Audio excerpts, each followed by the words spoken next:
Hey guys, it's Diana. Welcome back to my channel. Today's Mad Chatter is going to be about crows. Well, part of the Mad Chatter will be about crows anyway. I can't promise that I won't veer off into another topic mid-thought, but that's basically the whole point of this podcast, for you to just put it on and continue on doing your task or starting your task, or just, a voice in the room with you while you do whatever. Cook, clean, shower, drive, exercise, study, work, whatever you do. Walk your dog, whatever you do.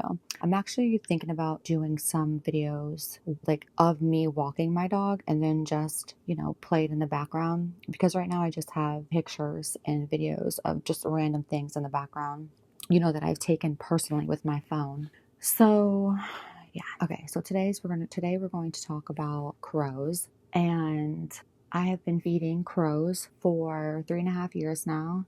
Oh, is it 4 years? I think we may have just passed 4 years. Yeah, it's been a while. It's been a while. But I feed them in my city, and then because I own a pet sitting company, I travel between different cities all the time. So I am constantly always looking for crows, like in the sky and stuff. And if I see them, I always pull over, because I carry like a 50-pound bag of unsalted peanuts in a shell in my car. So, and that's like one of their favorite things.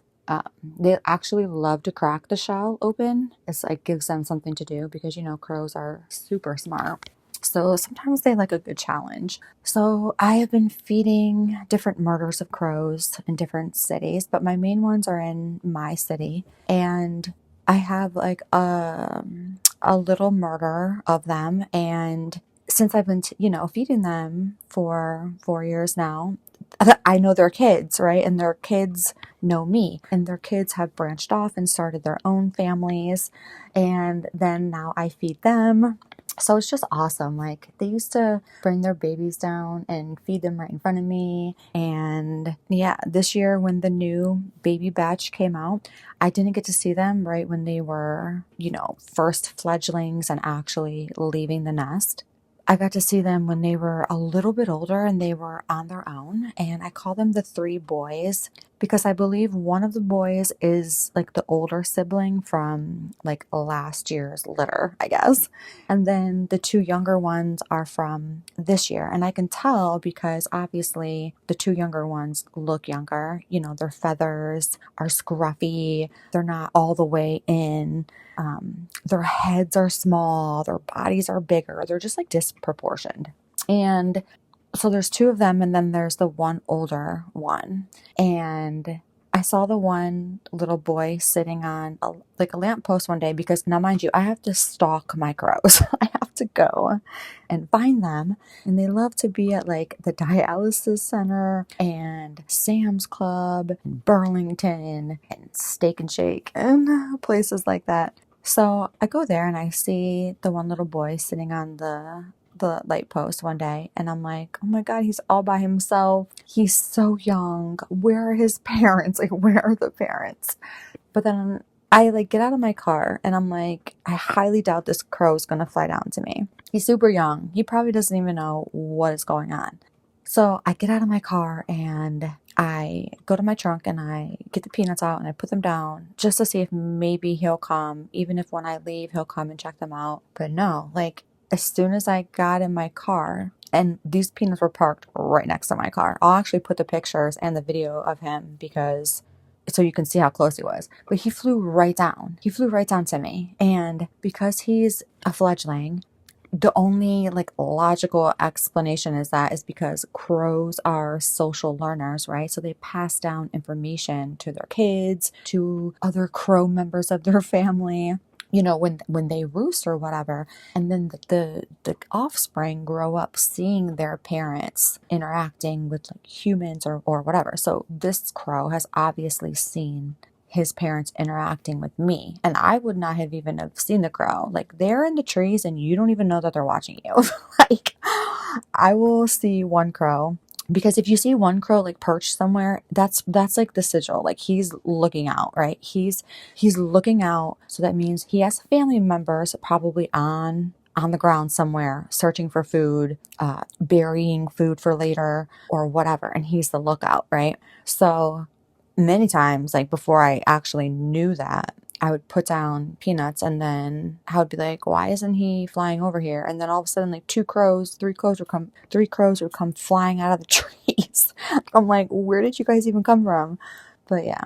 So the little boy must have seen his parents, coming down, flying down, eating the peanuts, being completely safe doing it, and learned that way. Or, the crows were like, if you see a lady in all black driving an all black car with peanuts, she's cool. She's cool.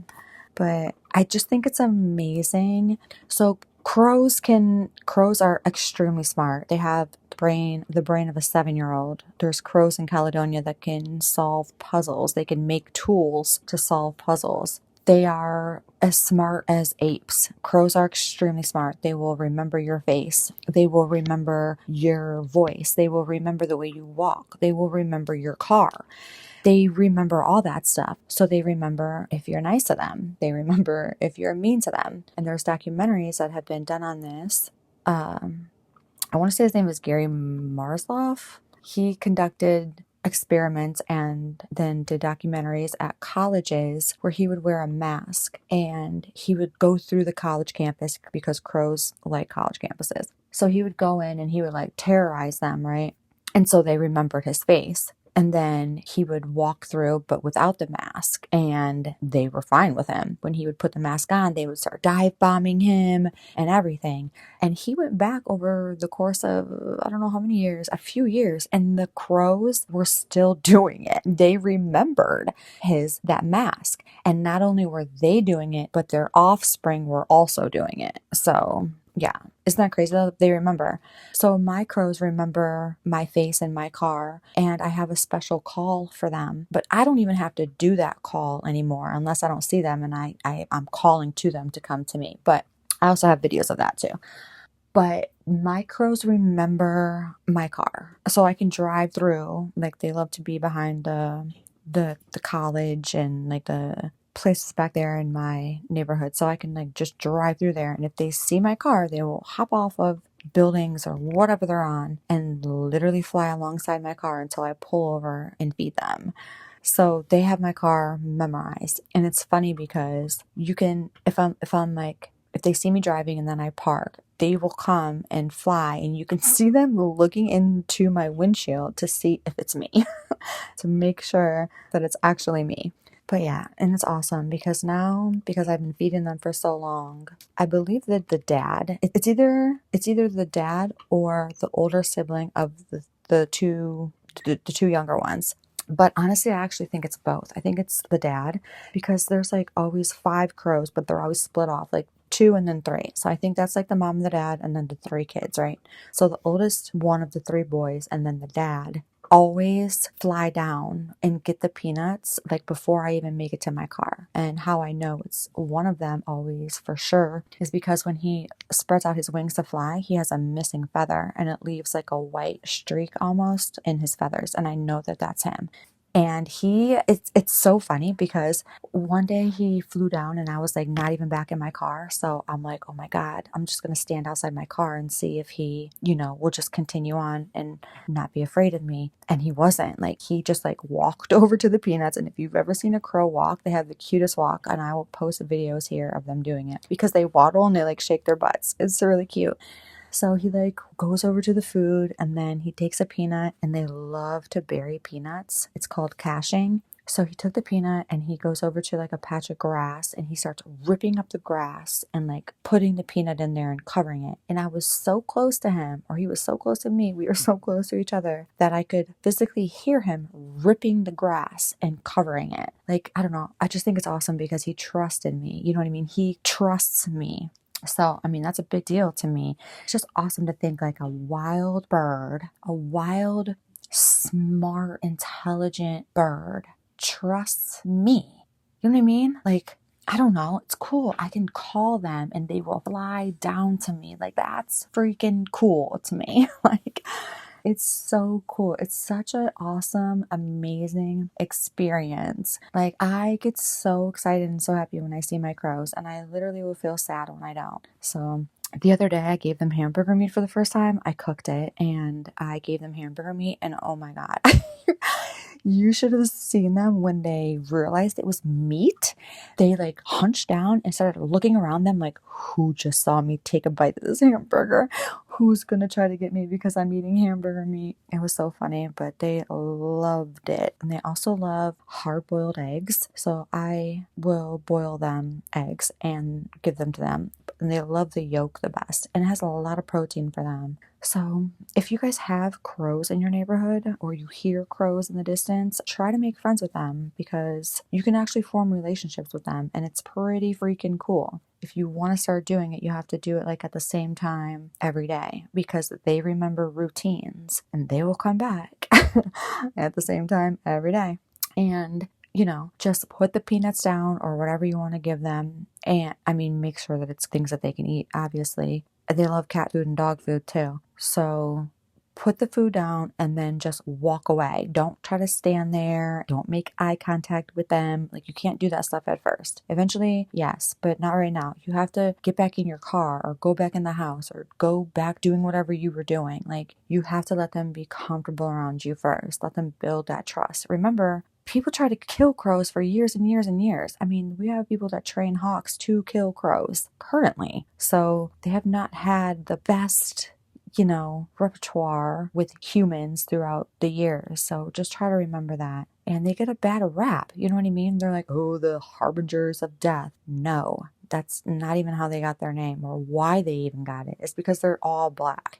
And back then, when people were making names like a murder of crows or a gaggle of geese, they literally just, whatever sound they were making or whatever they associated with that group of animals, they named that and then said of that, like a litter of puppies. You know what I mean? A litter of kittens, a school of fish, because I guess there's a bunch of them in one place. You know what I mean? So that's how they got their things. The crows are all black. They eat dead stuff. It's a murder. It reminded them of murder. So they call them a murder of crows. So that's how that came to be with like all things like that. But yeah, so if you guys have any crows in your neighborhood, I would definitely recommend becoming friends with them because it's super freaking awesome, and that's about it. Like, it's something that not a lot of people can say, and it's something really special, I think. So yeah, I mean, I love all birds actually. I have like 16 generations of sparrows at my house. I mean, not currently all alive, but you know what I mean? Like, throughout the years, they have like one main nest. They live here. It's funny because like my neighbor has finches at her house, and then my other neighbor has more sparrows, and then I have more sparrows, and they're neighbors, you know what I mean? The sparrows are also neighbors with the finches, but they really don't get along with them. They kind of have like, the finches try to come over here and eat the sparrows' food, and like the sparrows are not having that. And it's just funny to see that kind of, back and forth, but my sparrows are fine with the neighbor's sparrows. It's so funny. And my sparrows will actually fly down to me as well.